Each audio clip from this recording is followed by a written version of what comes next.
खोपिराख्ने अरूको नै छ र जय मसी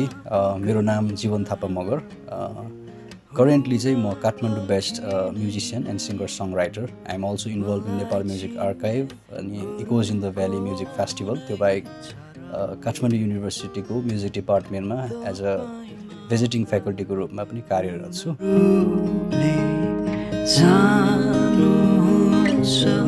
तपाईँ मेरो शिरको केसम्म गन्ती राख्नुहुन्छ टकिङ अबाउट पूर्ण रूपले चाहिँ नि it was written and compose back in 2011-12तिर जब मैले परमेश्वरलाई चाहिँ नि क्लोजली एक्सपिरियन्स गर्न सुरु गरेको थिएँ अनि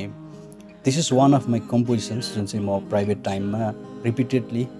गाउने गर्छु because it helps me to reconnect with those experiences मेरो इनिसियल्स एक्सपिरियन्सेसहरूसँग अनि actually it is highly inspired by यसैयाको 49 यर्मियाको 1 अध्याय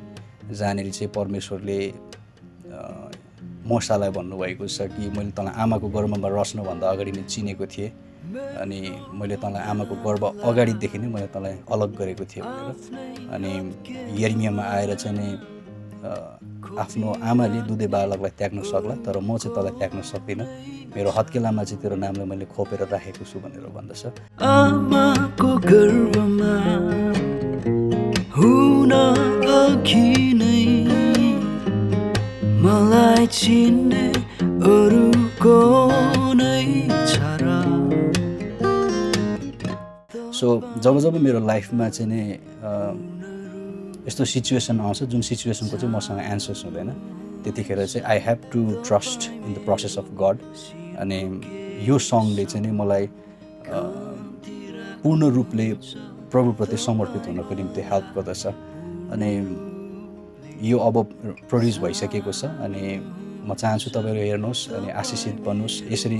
यो गीतले जसरी मलाई रिकनेक्ट गर्छ प्रभुको एक्सपिरियन्ससँग तपाईँहरूसँग पनि त्यसरी नै रिलेट होस् भनेर म प्रार्थना गर्दछु थ्याङ्क यू भेरी मच